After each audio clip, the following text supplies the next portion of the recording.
need to give the okay, right? This video is going to be in the following place. Mangeka chat box ke dana, right? So please follow and subscribe here. I'll give you like 10 seconds or so. If you can, it'll be a great help if you guys can go there and click this. මේ තියෙන මෙන්න මේ YouTube channel එක which I am clicking here, right? Can everyone see this, right? Anyone who has become a doctor in the last, I can't remember, 10 years, I'm doing this for about 10 years. I'm very happy to say that personally, these people have gone through this kind of content, and I'm really happy about that. That we are developing a lot of content so that anyone can learn about the new updates in medical education, right? මේකේ හැම භාෂාවෙන්ම තියෙනවා වැඩියෙන්ම තියෙන්නේ ඉංග්‍රීසි වලින් ඊට පස්සේ සිංහලෙන් ඒ වගේම දෙමළ භාෂාවෙන් වීඩියෝස් කිහිපයකුත් මම ඇතුළත් කරලා තියෙනවා for people who are understanding the Tamil kind of language content, especially some people's parents, grandparents ගොඩක් වෙලාවට ඒ කට්ටියත් ඉල්ලනවා අපිට Tamil content වලින් හදලා දෙන්න කියලා. හැබැයි වැඩියෙන්ම තියෙන්නේ මේක English and සිංහල වලින්, right? So IMC campus wants to help you out with this. For the last 9 or 10 years, I have been helping students to understand the content on medical sciences mainly. So we want to help students to make your mind if you like to become a doctor. Doctor කෙනෙක් වෙන්න ආසාවක් තියෙනවා නම් this is one of the best things. That is why the purpose of today's webinar is being put here. Fall in love with your profession. This is the whole idea of what I'm trying to give you here. Then make it a culling. Did you see that small video where we talked about my cousin brother's experience? He fell in love with the profession. If you don't fall in love with your profession, that's the whole idea of today's theme when we talk about the February 14th. Right? February 14th. How do you want to see February 14th? Okay? Right? I like to share very sad news at this moment. Or when it comes into, February 14th, Valentine's Day and all of this, this is a day where they say that people, minimum one person who celebrates Valentine's Day spends approximately 15,000 rupees only on this day. That's a lot of money if you compare with how many people are doing it. And today, a bad or a sad news was put on Daily Mirror. It's still there. You can go and check. There is a person a guy who has invited his girlfriend to come with him to go to Jaffna. She had said can't. Because of that reason, this guy had suicided himself. So guys, fall in love with your profession. Fall in love with your career. I repeat it again, fall in love with your career. Fall in love with your profession. So we like to help to take you with this decision. As a help, please follow us on that YouTube channel what we have there, and I will get you the recording of today's lectures if you just in case miss this. Furthermore, this will approximately go for maybe about 45 minutes to 1 hour. If you have any questions, please definitely be there to talk to us. Type it in the screen, and we will definitely help you out with all of this, right? Okay. Doctors also fall in love. Let me take you 10 minutes through some basic understanding of what we are going to have. ඊට පස්සේ අපිත් එක්ක ඉන්නවා Dr. Vidhi Chand, who is just joined us. We have Zaid from IMC. We have all our medical graduates, medical students who are also going to join. අපි ඒකත්තියත් එක්ක මේ කතා බහ continue කරමු. හැබැයි මේ වෙලාවේ I like to just tell you that doctors also fall in love. That's the most impactful thing I can say today. Doctors also fall in love, right? If I was today going to do a motivational story, a motivational session, let's say for marketeers, I will today use the theme as marketeers also fall in love. හැබැයි නැත්තම් මං එක teachersලාට කරන්න යනවා නම් motivational workshop එකක්, I will be using the theme teachers also fall in love. But my message here is, where do they fall in love? Okay, it all starts with a dream. Guys, Dr. Vidhi here will later talk to you about how serious this is. I like to tell you that this is so serious that if you're not a dreamer, if you are not a creative thinker, if you don't see yourself as a person who is going to be curing people, who is going to be having a beautiful smile and helping people to get cured, saving people's lives, going out of the way. මොකද ඒ profession එකට ආදරයක් තියනවා නම්, love එකක් තියනවා නම්, you will go out of the way. මන් නිකන් කියනවට නිකන් හිතලා බලන්න, at 2 a.m. in the middle of the night, if you call a doctor at 2 a.m., you call a doctor, do you think a doctor is going to reject your call and say he can answer? Correct? Do you think the doctor is going to say, I can't come now and help you, I'm going to sleep? Not the sleep එක තමයි important. Nah, all these doctors take an oath, that in that oath they always say that it is very important for us to go out of the way to save a patient's life. So I'm talking to you about a dreamer. Guys, listen very carefully. I'm only going to be with you for 1 hour and I'll send you this recording. There have been doctors medical students who walked into this webinar and who walked out as doctors, because I've done this for 10 years. I've done this for 10 years. That's quite a long time. And I've been as a lecturer for about 22 years. I have seen the success of students who've listened to me, who have gained a lot of success in their life. So the main thing is, ඔයා dream කෙනෙක් වෙන්න ඕනේ. අහලා බලන්න ඒ dream එක ඔයාට වෙනවනම්. Trust me, Lasith Malinga had a dream that he will be a very good bowler one day. And you saw what happened to it. You saw what happened to him. There have been people who dreamt who did this.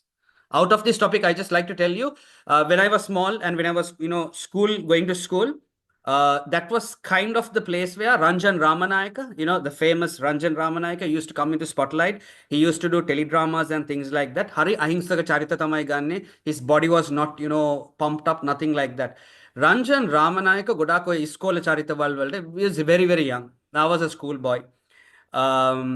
I saw Ranjan Ramanayaka writing an article. Mummy again, ekdas namase ganangwala, right? Anu ganangwala.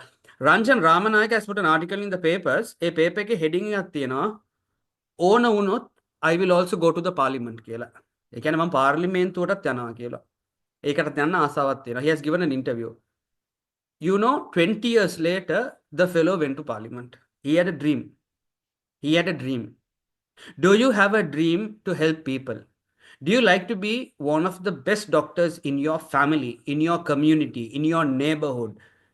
Do you like to be something like that? If so, you need to understand that you have to make your first impression with medicine. Medicine is an awesome career. It is a doable career. Yes, it has a lot of hurdles. You can do it. If you have the willpower, if you have your grades, if your parents are ready to spend something for this, we are definitely there to make sure that you can achieve this dream. With this, I need to tell you that you will go through quite a lot of things. You need to hope. You need to hope. You need to have that willpower to know that mama me marathon එක පටන් ගත්තම මම මේ marathon එක ඉවර කරනවාමයි. Why do I call this a marathon? Because it's a 6-year journey. මේ අවුරුදු 6න් වැඩේ ඉවර වෙනවද? නෑ. එතනින් එහා තව hurdles එනවා. මේක නිකන් biomedical degree එකක් වගේ නෙමෙයි. මේක නිකන් marketing degree එකක් වගේ නෙමෙයි. මේක digital marketing මේ සති 3ෙන් ගන්න qualification එකක් නෙමෙයි. මේක it's something totally different. The fastest degrees, guys, you can get can be different depending, like professional qualifications 1.5 2 years වල ගන්න පුළුවන්. Top up degree එකක් 1 year වලින් ගන්න පුළුවන් if you have some pre qualifications. Bachelor's degree එකක් ආමෙන් අවුරුදු 3යි, bachelor's degree එකක් engineers ලට ආමෙන් අවුරුදු 4යි. හැබැයි medicine අවුරුදු 6යි, අවුරුදු 6 ඉවර වෙලා වැඩේ ඉවර වෙන්නෙත් නෑ. එතනින් එහාට යනවා. You need to also go through failures. These failures will make you the pillars of success. It will tell you that life එකේ මෙහෙම එකක් වෙනවා කියලා.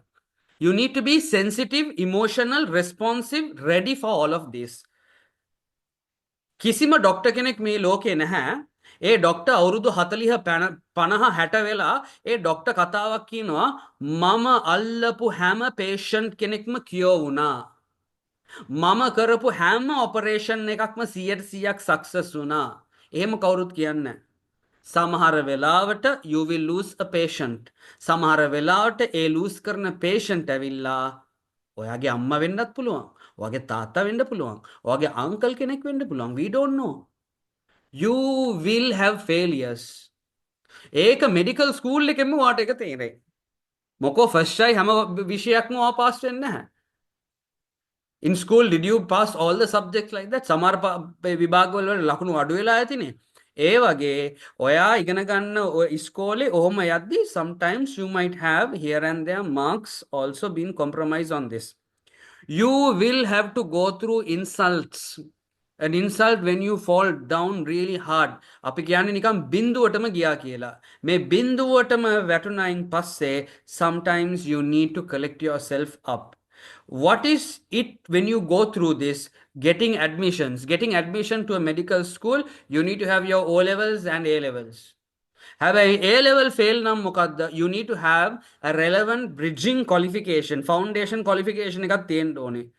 ඉතින් අපිට මේක පටන් ගන්න ඇඩ්මිෂන් එකක් ගන්න ඔයාගේ පැත්තෙන් කරන්න ඕනේ දේවල් ටිකක් තියෙනවා. අපේ පැත්තෙන් කරන්න ඕනේ දේවල් ටිකක් තියෙනවා. අපි ඔයයි දෙගොල්ලම එකට එකතු වෙලා සම්බන්ධ වෙන තැන් කිහිපයක් තියෙනවා. So කොලේකුයි පෑනකුයි අරන් තියා ගන්නවා නම් ලියා ගන්න I first need A levels. So මම මෙතන නිකන් මේ විදිහටම දානවා where you can take a screenshot. To get admissions, I first need A levels. මේ A levels වලින් minimum SLMC requirement එක තියෙනවා නම් අපිට එතනින් එහා කතා කරන්න පුළුවන්. minimum SLMC requirement එකක් තියෙනවා නම් ලන්ඩන් A level කරලා දුවල පුතාලට CCD කියන qualification එක තිබ්බනම් හොඳටම ඇති. එහෙම නැති එක්කෙනෙක්ට අපිට foundations courses හරහත් යන්න පුළුවන්. We will help you with that foundation course. ඒ හැරෙන්න you need to have the interest and the willpower and the keenness. අන්න ඒකයි මේ කතා කරන්නේ අද. love එක increase කරන්න to what you are going to do.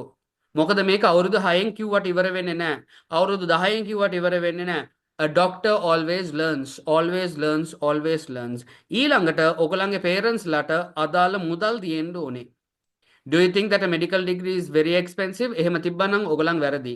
A medical degree is not very expensive. There are affordable medical degrees. We work with government, state universities. We will show you that option. You need to work with a partner who is going to do this. මොකද්ද මේ partner කතාව? අර hostel එකේ ඉඳලා මේ ඔයාගේ bedroom එක share කරන පාර්ට්නර්ද? නෑ. මේ ඇඩ්මිෂන් එක ගන්න ඔයා බලයලත් නිල ඔෆිස් එකත් එක්ක ඔයා වැඩ කරන්න ඕනේ. So dear students, මේක ඉතාමත්ම වැදගත්. Out there on Facebook, on social media, on Instagram, there are people who claim to be agents. A agent category එකේ සබ් ඒජන්ට් කියලා වෙනමම කැටගරි එකක් තියෙනවා. ඒ කියන්නේ මේන් ඒජන්ට් අහවල් එක්කෙනා යා යටතේ තව ඒජන්ට්ස්ලා තියෙනවා. සමහර වෙලාවට මේන් ඒජන්ට් ඉන්නේ ඉන්දියාවල. එහෙමනම් ඔයාට හෙල්ප් කරන්න ඒ සබ් ඒජන්ට් බැරි වෙලා යනවා. අපි දැකලා තියෙනවා සමහර කට්ටිය බෙලරුස් වලට ඒජන්ට් කියලා කියනවා. ඒක වැරදි. එතන එහෙම ඒජන්ට්ස්ලා නැහැ. There is only one office which is going as a university partner office. A partner status එක තියෙන එක්කෙනෙක්ට විතරයි. That's for IMC. ඒකයි IMC ආයතනයට උතන ඔෆිස් එකක් තියෙන්නේ local staff. ඒ රටේ staff එක්ක international staff උත් යොමු කරලා තියෙනවා. මේ වෙලාවේ කවුරු හරි ආයතනයක් කිව්වොත් නෑ අපිටත් ඔෆිස් තියෙනවා කියලා වහාම ඒ ඔෆිස් එකේ Google link එක ඉල්ලගන්න ඒ ඔෆිස් එකේ ඇඩ්‍රස් එක ඉල්ලගන්න ඒ ඔෆිස් එක කවුද ඉන්නේ කියන එක යාගේ මොබයිල් නම්බර් එකක් ලෑන්ඩ් නම්බර් එකක් ඉල්ලගෙන වෙරිෆයි කරන්න. මොකද ඔයගලන්ට දුවල පුතාලට යාළුවෝ ඉන්නවා එතන. අපි බෙලරුස් කරනවා අවුරුදු 24ක් තිස්සේනේ. යාපනයේ වෙම්බඩි ගර්ල්ස් ස්කූල් ඉඳන් මාතර ගාල්ල රාහුල වෙනකන් ඊස්ටර්න් ප්‍රොවින්ස් එකේ සහිරා කොලෙජ් ඉඳන් වෙස්ටර්න් ප්‍රොවින්ස් එකේ ආනන්ද විද්‍යාලයේ ආනන්ද කොලෙජ් එක වෙනකන් we have admitted students. We have students from your school definitely. එයාට කෝල් එකක් දීලා කියන්න මචං මේ වගේ ඇඩ්‍රස් එකක් තියෙනවා මේ හරියට පෙන්වන්නේ මේක හරියද ගිහලා බලන්න කියලා පෙන්වන්න කියන්න හරි. ලංකාවේ කිසිම ආයතනයකට එතන ඔෆිස් එකක් නැහැ. ඒක වගකීමෙන් කියන්නේ එතන ඔෆිස් එකක් නැහැ. Right? So you need to work with a proper partner so that all of this can coincide together. You, us, your parents, whatever they are going to spend, all of this we can go together. Right? With this getting admissions, we will help you to go through the entire journey. IMC campus will be there with you for the next 6 years. 6 years වලට වැඩියෙන් ඔයගලන්ට මොන හරි ඕනේද? ඔයගලන්ට internship එකක් ඉවර කරන්න ඕනේ. අපි ඒ ගමනත් ඔයගලන්ට එක්ක ඉන්නවා. We will be going through to working with hospitals, working with you where you can put you for patients, looking at other things. Whatever it happens, we will definitely be there with you. You will get a real life scenario where you will see patients coming into hospitals. You will learn. You will know what is the value of these people. Sometimes you will witness how people die. You will need to help people. Ultimately, කවදාරි දවසක අපි ඔයාව හදනවා where you are able to read your mom and dad's death report, sorry, mom and dad's maybe a heart report, mom and dad's maybe a urine report, a blood report, anything like that, where you will be getting the possibility of doing this. Right. May වැඩේ පටන් ගන්න කලින්, remember that we told you about a story. This is my cousin brother. This photograph was taken in approximately 1986. 1986 මේක ගත්තේ. මේ ගන්නකොට අපි create කරා මේ කියන්නේ මේක අහම්බෙන් ගත්තේ. මමනේ මේ ගත්ත, but someone in our family took this. This is that person who is playing with, my uncle's stethoscope. මේ පුද්ගලයා අදට he has become Dr. Zahir here. Okay, Dr. Afzal Zahir, he was in the general hospital. He is a senior consultant in neurology, right? So doctors during COVID have become very strong. This is my last slide. We are going to get our medical students to talk. Doctors from COVID, they are working for long hours. They are being away from home. Exams කියලා තියෙනවා. Exams කෝටියක් තිබ්බ කියලා නිකන් තිබ්බ. You will be made to become a fantastic doctor. You will become a good doctor. No one will be able to make fun of your qualification. You are going to study in a top 500 university. You are going to join a fraternity where ලංකාවේ ඔයා ඉගෙනගත්ත විශ්වවිද්‍යාලයේ පමණක් ලංකාවේ doctorsලා 400ක්වත් වැඩ කරනවා. Consultantsලා වැඩ කරනවා. Right? You will be taught to handle peer pressure. You will be taught to handle personal issues. So dear ladies and gents, dear parents who are listening to me, if you are a parent who is listening to me, I am telling you parents that bring your son and daughter to us, come and meet us.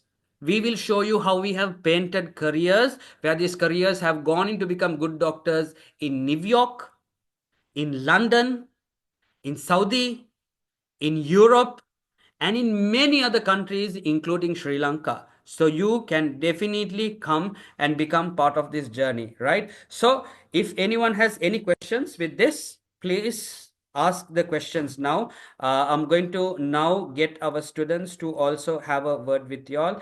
Hi, Dr. Vidhi, can we have you on screen? And Induja, can we also have you on screen? Yeah, and Zaid, can we also have you here? Right, so I'm going to now add Induja in the spotlight. Induja, where we are sharing the spotlight. We have Dr. Vidhi also. And let's have a roundhouse conversation here. Right, Zaid, can we have you also on camera? Anyone has any questions, please post it on the chat box, and I'll be very happy to look into some of these questions which are here. So Induja, until Zaid comes in, why don't you introduce yourself to all of us? What you do, where are you from, your school, everything about you.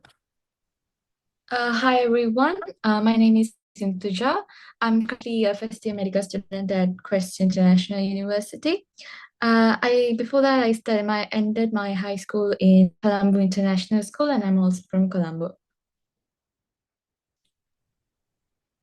Right. Oh, so how do you feel like studying medicine is going on at the moment there? At the moment, as you mentioned before, we've been having a lot of exams, and it's mostly about studying. So in my opinion, when you're studying medicine, I think there should be at this point where you have to normalize exams, because through exams only you try to validate yourself as, okay, you are doing something, you are getting your knowledge, and that requires you. It's been tiring, but it's also worth it at the same time. Okay, it's been tiring, right? That's something which doctors are going to be used to with regarding to this. Now I'm going to make my attention to continue that from Dr. Vidhi. Dr. Vidhi, exams definitely tire people, and I mean it is tiring. And you've had a long internship journey in Amblypedia as well. So, ladies and gents, and my dear parents and students, so we have Dr. Vidhi Chand here, who's almost completed with her internship at Amblypedia. I mean, Dr. Vidhi, you have a student from your university, and now you have done all of that, and this life continues. How do you cope up? How do you continue that journey of being very hectic, with the pressure and all of that? Hi, Miss Intika. Hi, Ben. Hi, everyone else. So yeah, it definitely was very strenuous, very hectic, and I actually have completed my internship over about 4 months back. So it is a bit non-stop, like throughout uni, there were continuous exams, continuous testing. After uni, there's continuous exams. After you start working, you think the exams are over, but then you're continuously questioned every day in your ward rounds. You're questioned by your consultants, by your peers, your seniors. Patients' families are waiting to ask you questions. So you always have to be sort of ready with the answers. And I think the only way to cope up with that is to actually have a passion for what you're doing. Because it's very hard to do anything in life if you're not passionate about it, if someone else is forcing you to do it. So if you just, make up your mind that this is what I want to do, no matter what it is, like whether it's medicine, whether it's a business degree, whether it's like culinary science, anything at all, you wake up and you make up your mind, this is what I want to do, and I'm going to give it my 100%, and you can definitely cope up with it for sure.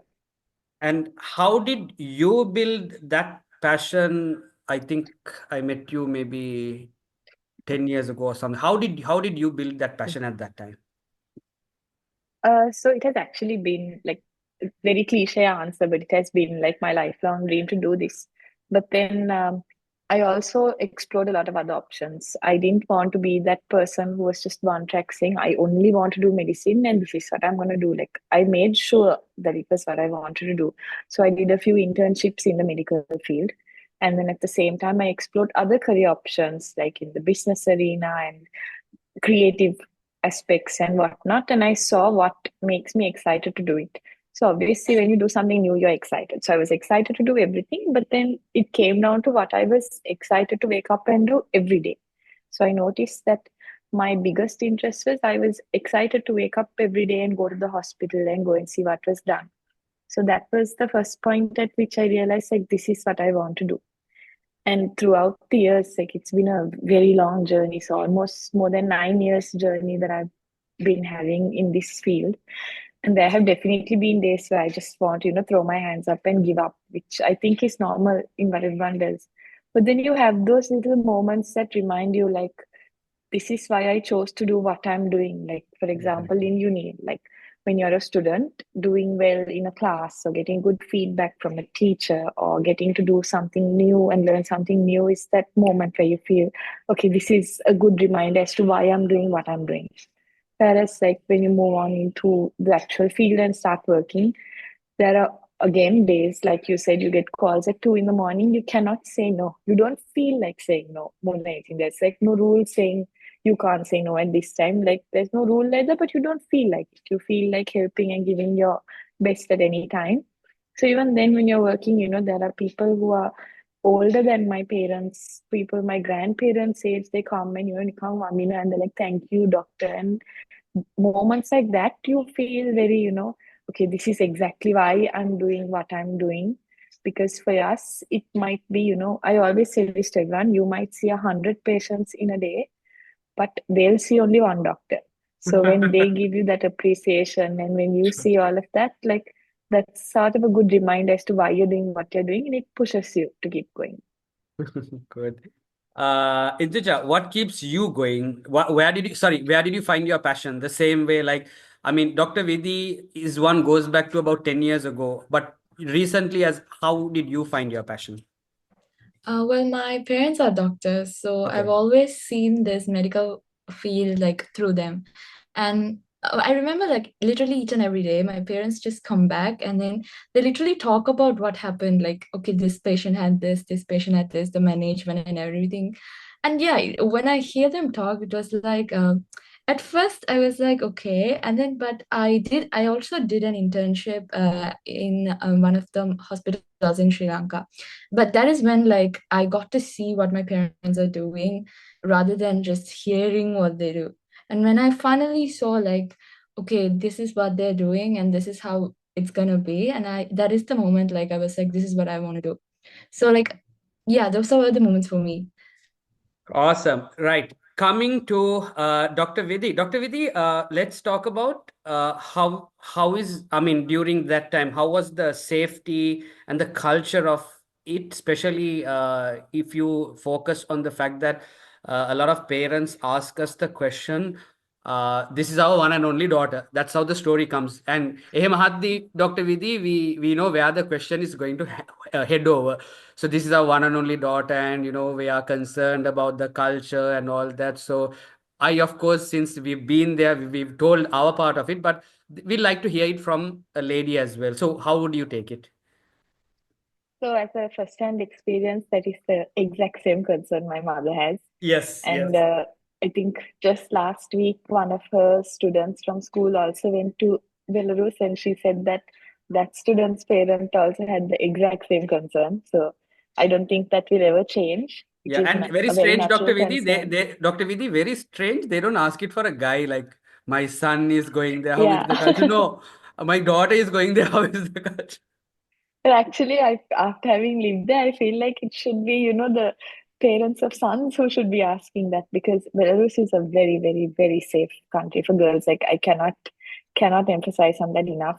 I lived there for 6 years, and then when I came home, I felt unsafe in my own country rather than I felt there. So in Belarus, it's a very small city that we studied in Vitebsk. Small in the sense it's bigger than where we are now, but comparatively small. It's very accessible. It's all, I feel like it's shaped like a square, if I'm not wrong. So everything is very accessible, very close by.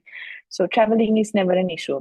Public transport is so highly developed there, in the sense where, we had apps that we downloaded which would tell us this bus will come at this time at this stop, and give or take only 2 minutes there'll be a delay. So you can plan out everything if you're concerned in that case. The police is very, very supportive and very vigilant when it comes to, maintaining discipline on the streets and whatnot. I have a story I can share once where I was in uni till very late. So I was there till about easily past midnight. I had like an extracurricular activity and I was there. And they had to close the uni gates. Okay. So they asked me to step outside. So I stayed outside on the road. I was waiting for my cab.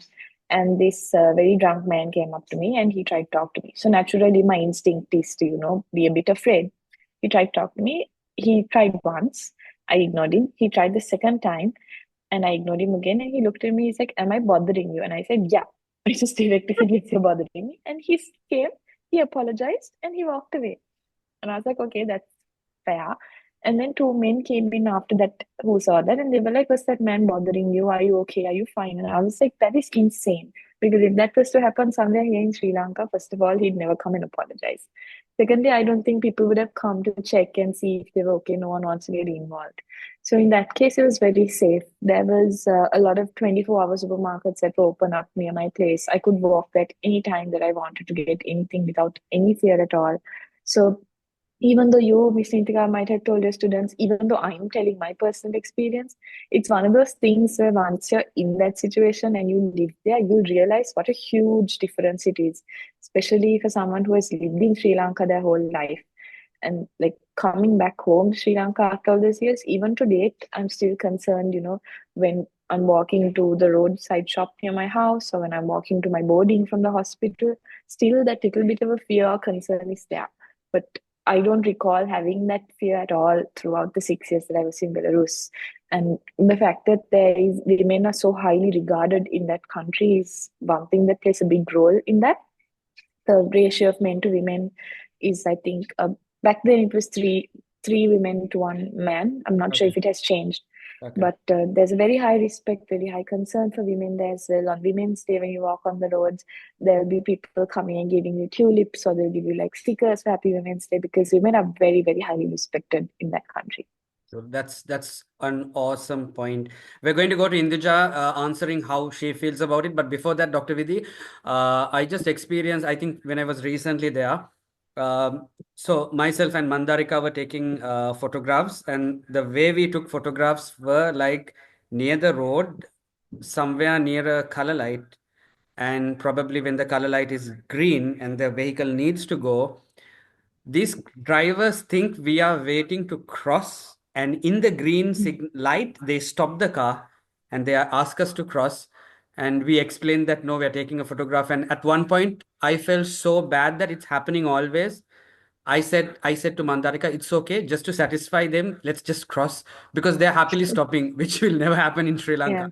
So I saw like some positive things like this as well. Induja, Discipline is very yes. high there. Uh-huh. It all comes down to the discipline. Got it. Induja, how is that fact, how you see it as actually?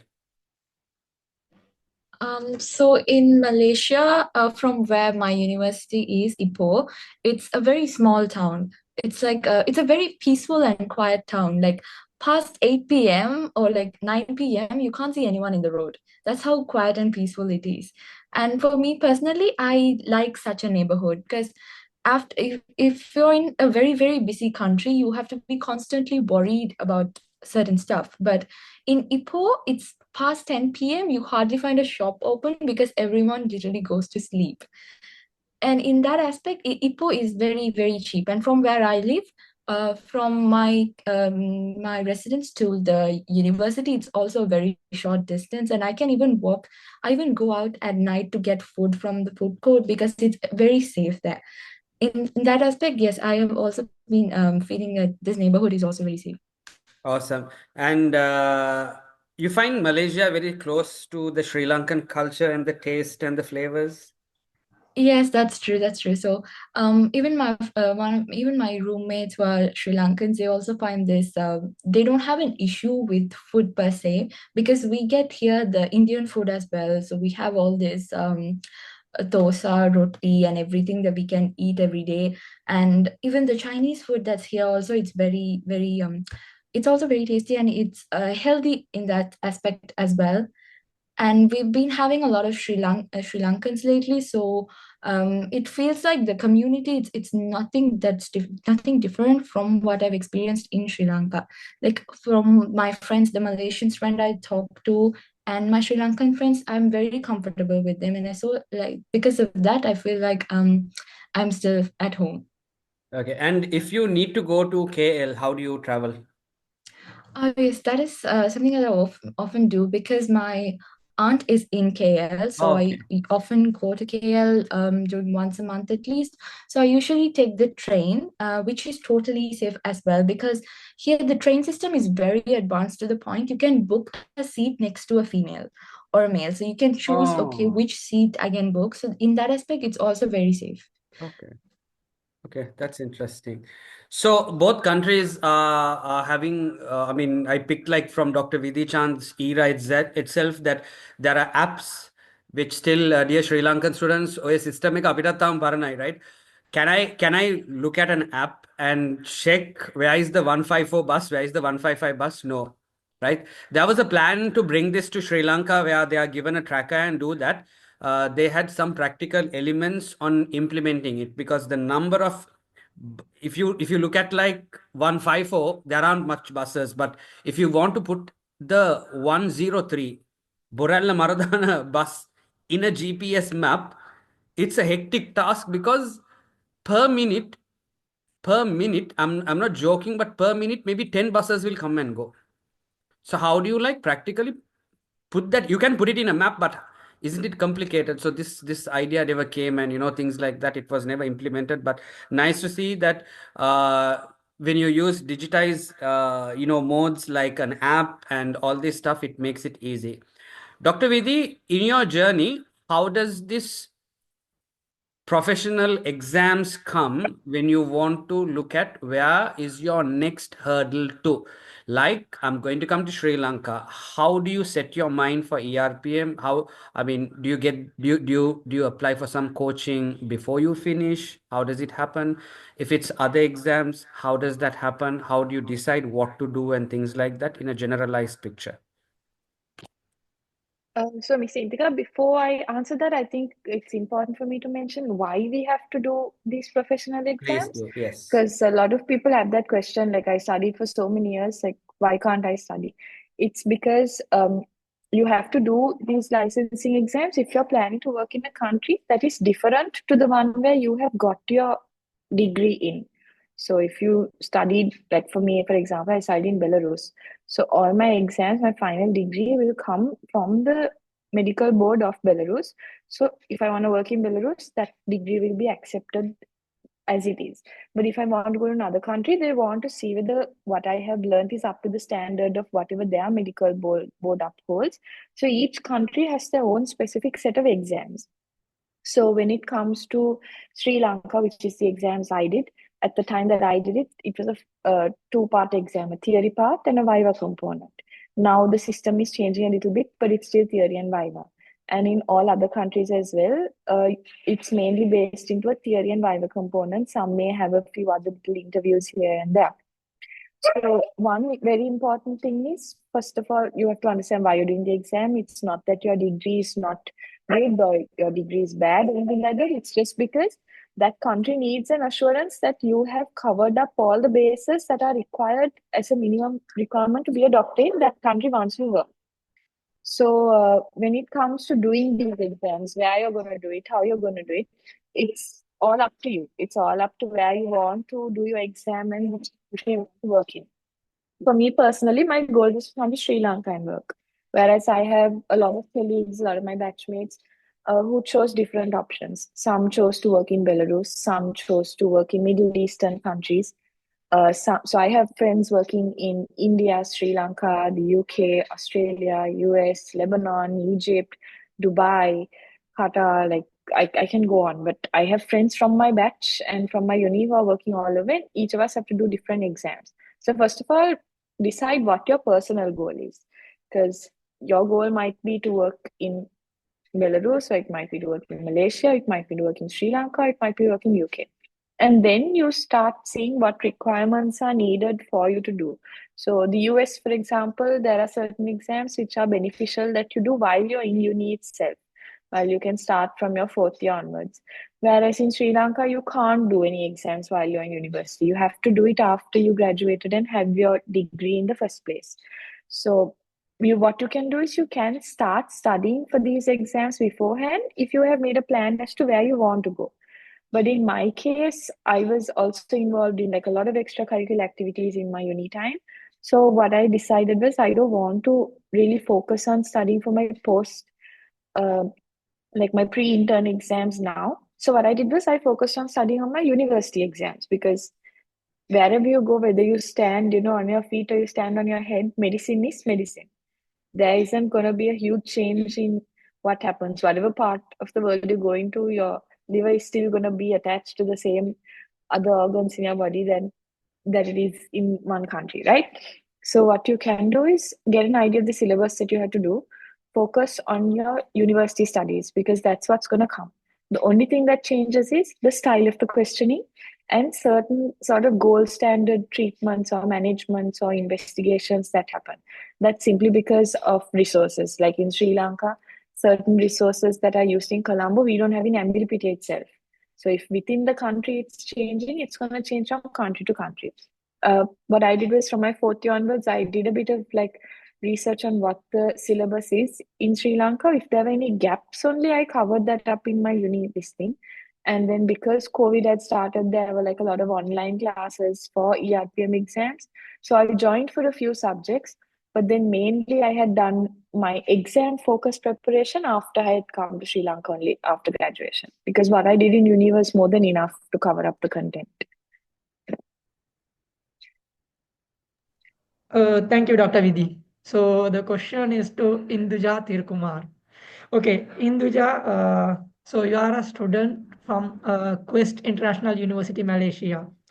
So let the audience know how the university facilities are, how the university lecturers work, and apart from that, how supportive they are. Yes, I would love to talk about that. So when I came here, first of all, the reception from the university itself was very good.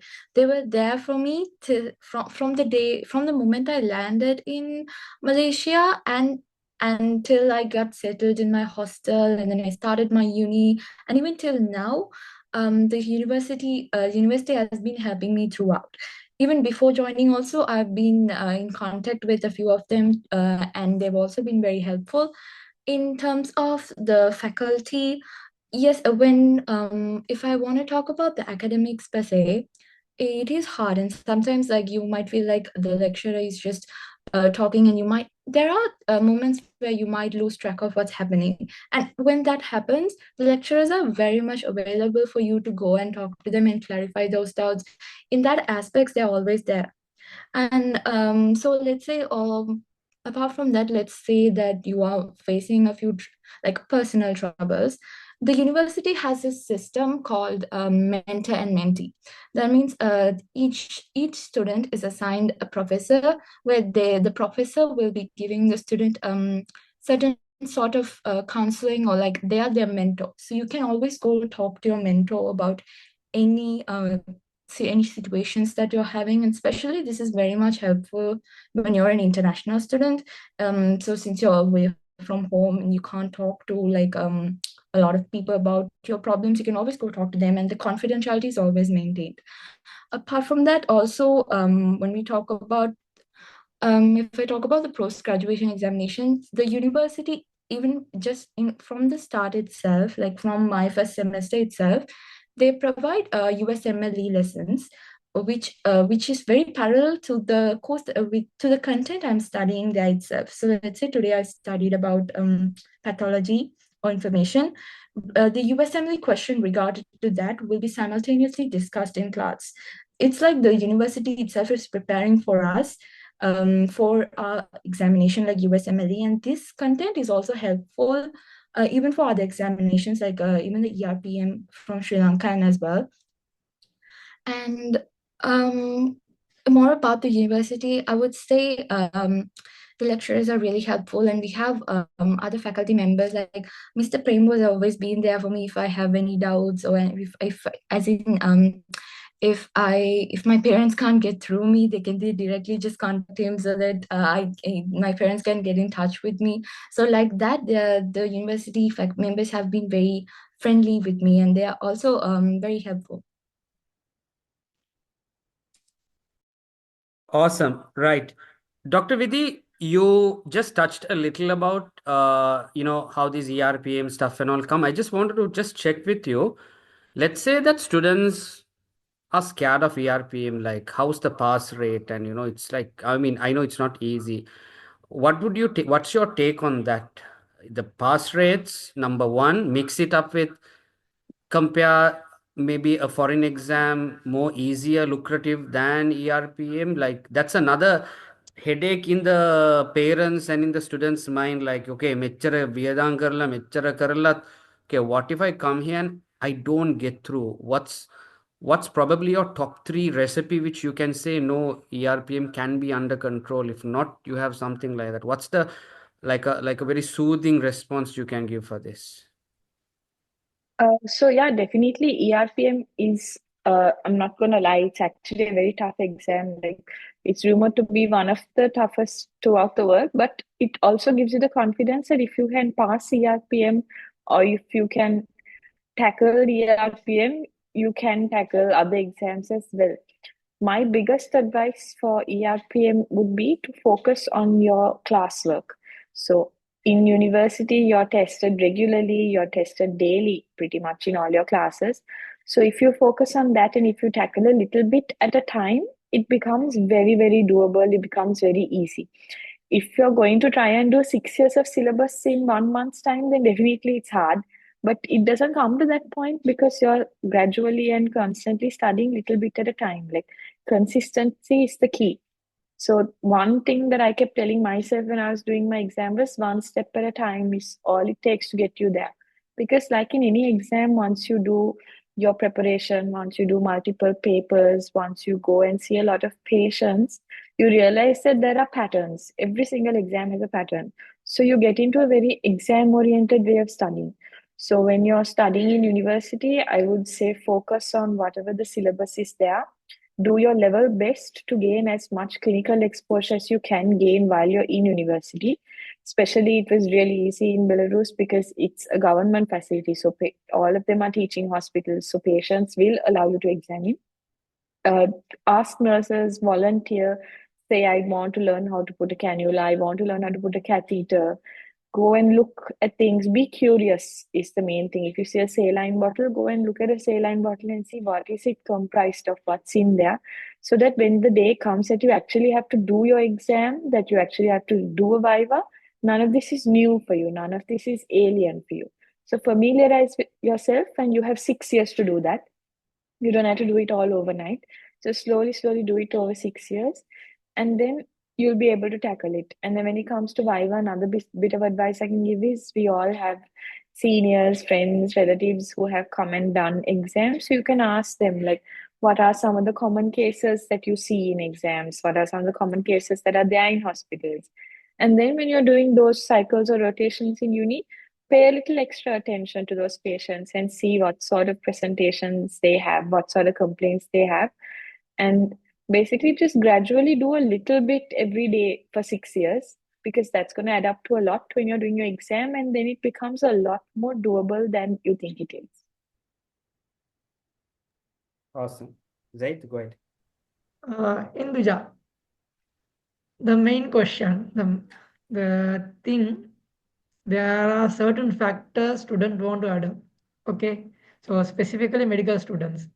So the question for you, how you manage your time? You are alone in Malaysia, you want to prepare your meals, you want to go for university, and after the university you want to study. How do you do it by alone? So yeah, that managing time is one of the key factors, even starting from the first semester itself, because constantly we've been having classes from 8 a.m. till 5 p.m. So we are busy at uni from 8 a.m. to 5 p.m. We do get a lunch break. But so to start off, how I manage my meals is I cook at home. I think this is something that's very essential when you're out, like when you're not in your country and when you're an international student, you should learn how to cook, because you can't always rely on takeouts and outside food. It's not very healthy. At the same time, economically, it's not possible. So cooking is something you have to know before you decide to go abroad. But at the same time, you can occasionally take out. So I cook, and then for lunch I come, because the residence I live is closer to the university. It's a 5 minute walk, so I can just walk back home for my lunch, and then have my lunch, and then go back to the university. And one of the key things that the lecturers themselves tell us is, whatever you study, whatever the lectures you get for that day, try to go through it that day itself. So some people study by taking notes, so like physical notes in their writing books. Some people study by taking notes like in on that day on the lecture on during the lecture itself, and then they just have to come back and go through it. So the studying method differs from one person to a person. But the key thing is, study what you did for that day on the day itself. Do not hold it back. Okay, I'll do it tomorrow. Just don't procrastinate, because when you procrastinate, it sort of piles up, and at the end, when the exams are near, you won't have enough time. This advice is something that was given to me by my seniors as well, because one key thing about Quest is you have exams literally every month. So you can't, and you won't have the time to sit and go through the entirety of the syllabus before exam. So study on that day itself. Apart from that, there are certain, like in the university itself, we have various events. Like so we had a Chinese New Year event. We have a bazaar coming up, and even for the New Year, you can they give breaks, and you can also enjoy. But at the same time, yes, your life is mostly comprised of studies, but you do have. I think the key point is, first, if you can strike a balance between your studies and rest, then your journey will be a bit smooth. Great, Induja. Right. Coming again, Dr. Vidhi, so just continuing from, all what we've done, if you can, like, later even Induja can look at the university support, how they support and things like that. Dr. Vidhi, can we go with the IMC support for students there? You've also, been in the, IMC office coordination there and things like that. And I've seen, like, there are some seniors who are been appointed to help these students, and how important this is, and where do you all come into play? If you can just share with us so that parents and students can hear. So I think if I was to describe it in just one word, I would say it's a community rather than, a placement agency or a company. It's a community. So from the time where I was getting my documentation done, so it was the IMC offices in Vellore at that time. So I remember that it was a very small office, very small team. I was actually the first official IMC batch to have gone to Belarus through IMC. So everything was taken care of. I remember not having to do anything. I just had to come on like certain days with certain documents and hand it over, and everything was handled for me. So if anybody asks me now, like, how do you apply to university, I still can't answer that question because I just had to come, and whatever my counselor was asking me to do, I just brought those documents, those photocopies, and everything was handled for me from A to Z, including flight ticket bookings, visa fare, transport from the airport to my to the hostel. I was staying in the hostel at that time. Um, when we first landed in Belarus, we were obviously greeted by a university representative. They did all of the translations for us at the airport because it's a bit overwhelming at that time, right? You're very young, you're starting a completely new journey, a new life, a new experience, and you're going to a new country that you have never visited before. So you're very overwhelmed. You don't know what to do. So at that time, your brain doesn't really function. So it's very helpful that there is someone from the university itself who actually has a special pass that he's allowed to come inside the airport past the customs, which absolutely nobody else can do. But he has that special pass. So he came in, he did everything for us. And then after that, when we went, as soon as we reached the hostel, we were greeted by like about 10-15 students who were there, led by the main student coordinator at that time, Dr. Dinesh. So those students came, they even carried our bags into the room. So up until this point, I still haven't done anything for myself on my own. I'm just going with the flow, right? I'm just having time to observe. So they came in, they took our bags, they did all of that, right? And then meals, all our meals were sorted for I think the first 4 days. So still up until the first 4 days, I still haven't done anything for myself. Everything is being done for me. Beyond that, they took us shopping. We got to buy everything, even to the point where I wanted to buy a certain shampoo. I was assisted by my student coordinator at that time. He was helping me translate and figure out what shampoo I should buy. So it was like someone was holding my hand and taking me through that entire process and doing everything for me. Because I was really young, I was scared, I was worried, like I had excitement and fear all in me. So I didn't have to process my emotions at a rush. I was able to take my time. I was able to take at least like a week or 2 weeks to settle in easily because I had that backing support of someone who has lived there, someone who knew what they were doing. Then when it comes to things like your academic stuff, even registrations, opening bank accounts, signing your university contract, if there are any issues with academics, if you need someone to speak on behalf of you to lecturers, to the dean's office, the IMC office there helped with regards to that.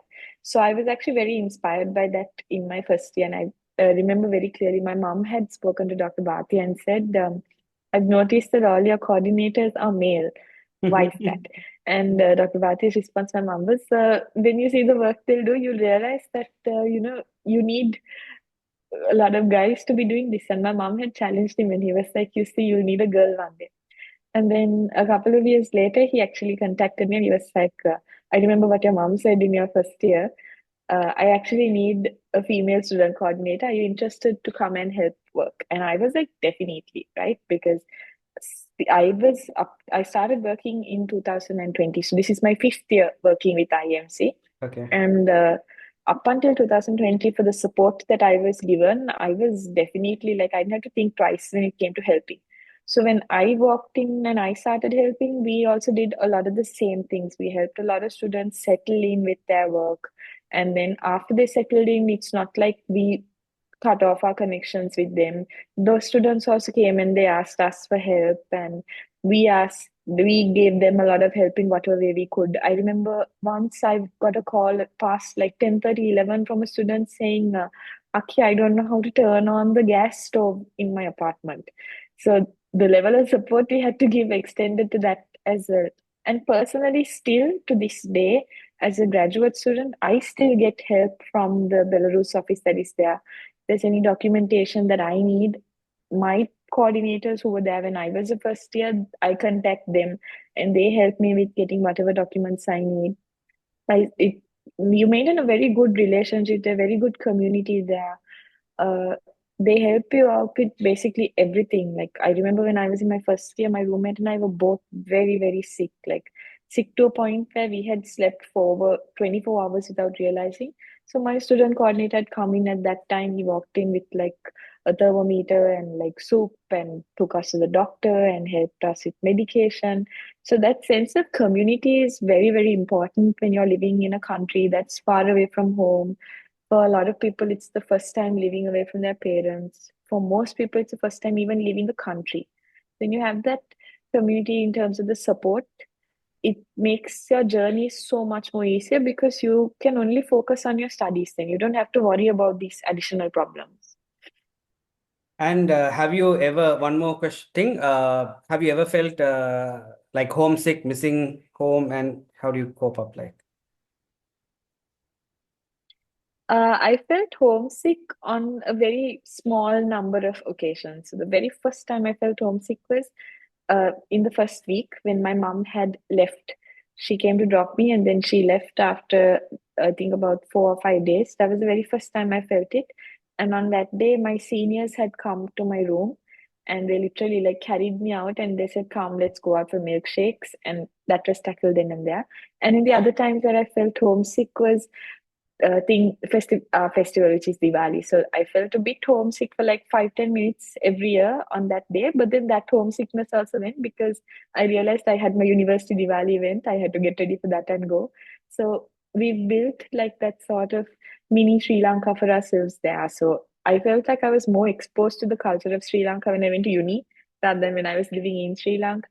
So it was very easy to tackle that. We celebrated every festival there. I think I celebrated Aurudu better while I was in Belarus than I do when I'm in Sri Lanka. So it became very easy to tackle that, and you have a lot of friends, a lot of people who are like-minded to you and different to you. So you feel like you're right at home. So thank you, Dr. Vidhi. And next question is to Induja. Induja, there are certain destinations to study medicine, okay? And above all other destination, you preferred Malaysia and especially Quest. Why is that? So yes, before finalizing Quest, I did look into other options. Like one was Italy. I initially wanted to go to Italy, and there was this exam I had to take, IMAT, and I was like keenly preparing for that. But there were a few challenges that I considered. One thing was it's very far from Sri Lanka. So if let's say I do feel very homesick to the point that I would like to go back to Sri Lanka, I can't do that simply. The culture is also very different. It's a Western culture. It's going to take so much time for me to get used to that. And expenses, even though the university itself didn't cost as much, there were living in Europe itself is a biggest challenge. There's so much expenses that you have to consider. So thinking though, and SLMC recognition was not there for Italy. So I am not sure after 6 years, I'm not sure what I'm going to do. So going in, taking the risk and going to university without SLMC recognition, I didn't want to take that. So considering all those factors, I was thinking I'm not gonna go to Italy, and then I started looking at other options. Malaysia was one of the reason I looked into Malaysia was yes, it's near Sri Lanka, like it's a 4-hour flight if I'm not mistaken. And another thing was the culture itself, as I mentioned before. Like you have a lot of Indians here, and the fact that I feel like there are a lot of there are not much cultural difference in Malaysia compared to the Western countries. And one of the reasons, when I was looking, I chose Quest was one of the key reasons was in Quest for medical students, they use cadavers. So that is something that you don't see in other medical universities in Malaysia itself because they use mannequin due to the Malaysian law. But Quest, they use actual cadavers for anatomy dissection. That is something that I wanted that kind of exposure in my medical school. And also, when I heard about Quest, there was certain stuff that impressed me. So in our preclinical years itself, which is like the first and the second year, we get to go to hospitals and have a preclinical exposure. So even now, right for my first semester, I will be having a hospital visit. Like that, those stuff. And we have sessions called PBL, problem-based learning, where our students, we are categorized into small groups and we are given a case and we are supposed to discuss it by ourselves. So it's more like a student-led, student-directed learning. Those are the stuff that I was looking forward to when I wanted to do a medical degree in a university. So those kind of features of Quest University attracted me, and that's why I wanted to go to Quest. Induja, great. And I have another two questions. Let's go up with this one first, okay? Um, how IEMC supported and still supporting with your medical journey, medical university journey? Yes, so initially I remember I think my dad has been in contact with IMC for nearly 2 years, because that's how much fan we were literally going through the whole world and looking for a specific university. And we finally came to a conclusion thanks to IMC. When I remember, I think my counselor was Mandarika Mandy, and I remember when I met her and she would talk to me about Quest and VTEPs also, but we were leaning more towards the Quest. And one of the things is I feel like I've had a lot of questions initially when I was planning to go to university, like what are the documents that needs to be submitted, and I was in myself thinking, okay, I have to submit all these and stuff. But the IMC made the whole the process very smooth. Like all literally I have to do was I just had to send her my level results and my recommendation letters, and everything else had been taken care of, the university letter. And I remember after submitting all these documents to Mandy, and after like 2 weeks, I got my acceptance letter saying, okay, you're accepted to Quest, and I got all the documents I had to fill. So it was a very smooth experience. And even after getting admitted, the process of me contacting Quest and having my visa done and everything, it was very smooth. And I'm really, really grateful for IMC for that. So, guys, we are just coming to the latter part of it. Anyone has any questions, please post it in the chat box. Dr. Vidhi Chand, any last advice, last comments you would like to talk about? I think we touched on quite a lot today, but just one thing that I want to say in general to everyone that's aspiring to do medicine is just always have that passion in you, and just remember why you're choosing to do what you're doing, because it's not an easy profession, but it's definitely very, very rewarding. I actually don't even like to call it a job or a profession. It is a service that you're doing. So it's very rewarding at the end of the day, and you feel really good about what you're doing. So whatever you're doing, just take it one step at a time, and it'll all work out. Everything is going to be fine in the end. Awesome. Induja, any last remarks before we close off with the final part? Yes, so medical school, as mentioned, is tough. There are days that you won't even have to feel homesick because you are stuck up with exams and studies. But at the end of the day, it will all be worth it when you think, okay, I'm gonna end up in a hospital and I'm gonna treat all these patients, and it's gonna be worth it. Okay. Right. So, thank you very much to Dr. Vidhi, who is come to join.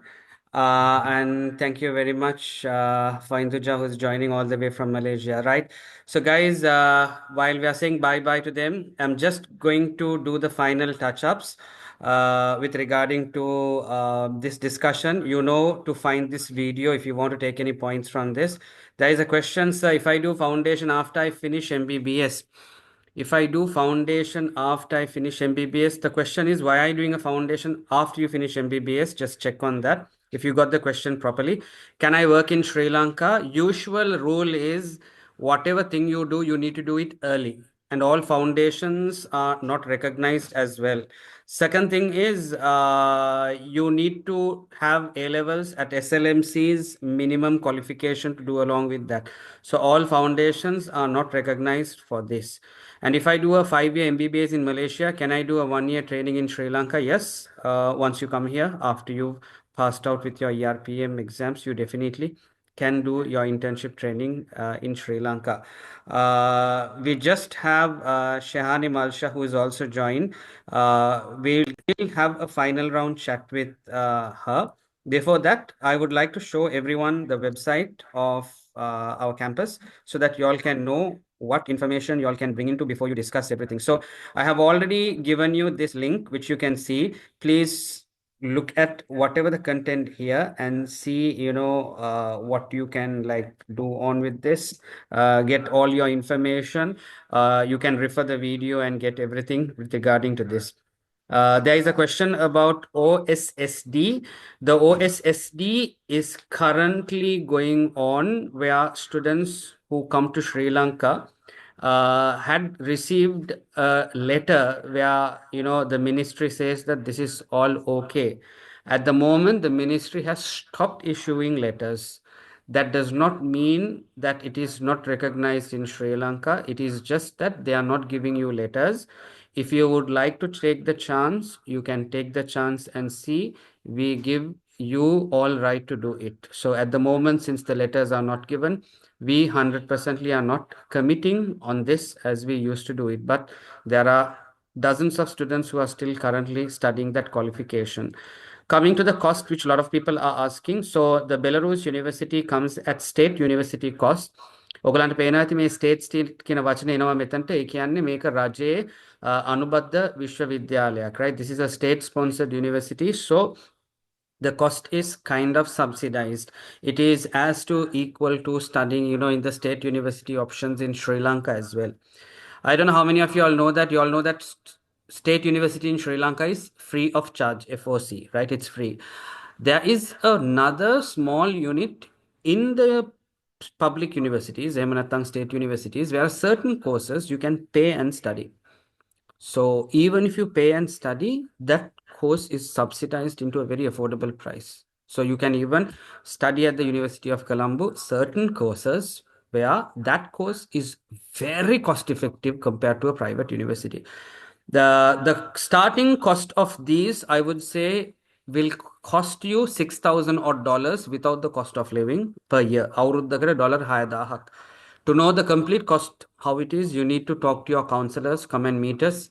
අපිව meet වෙනවා නම් ඇත්තටම පැයක් විතර කාලයක් තියන්න parents ලත් එක්ක අපිව වෙලා මේ හම්බ වෙන්න.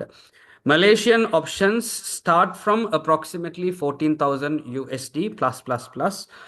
That's the kind of budget you need to have. If you ask me why is that like that, I would say it's the private university options where you can get into. So everything has a government option, private option. In Sri Lanka, there are government options like this, there are private options like this, right? So it's the same unit there where some parents, some students want a country close by to Sri Lanka. They want a culture which has the Sri Lankan culture and things like that. Belarus has something totally different and awesome, I would say. If I would choose from these two, I would definitely go to Belarus. As personally, cultural wise, I actually like cold countries. I've been in many cold countries. I like the environment there. I like how I can do my day-to-day activities there. I think it suits my personality, and I love to travel. As a person who loves to travel, I really like to go out of the way on that. So those are the things what we have. I wonder whether Shehani Malsha is now with us so that we can just do the final touch-ups on this. Shehani Malsha, are you in? If you are in, please switch on the cameras. If not, we can close off for the session. And dear students and parents, please look at the videos we've shared on YouTube so that you can get a better idea on this. Hi, Shehani, how are you? Can you unmute yourself?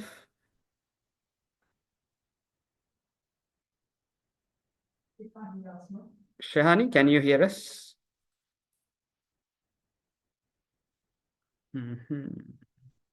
Shehan, if you can hear me, can you show a thumbs up? Let's see whether she can hear me. That's something I play in class to see whether the speakers are working. So yes, Shehani can't hear us. Shehani, can you show a thumbs up? Okay, no. No, Shehani can't hear us. Okay, anyway, time is up. Let's have Shehani on another complete day as well. And I think her system seems to be stuck. So guys, have a super, week end to go ahead, and we shall discuss more about this. If this sounds very interesting to you, please speak to your counselors, meet us 1 hour time at least to talk with us, and we'll do the needful. Okay, bye from everyone from IMC campus. Take care, guys. Bye bye. Thank you, Dr. Vidhi. Thank you, Induja as well.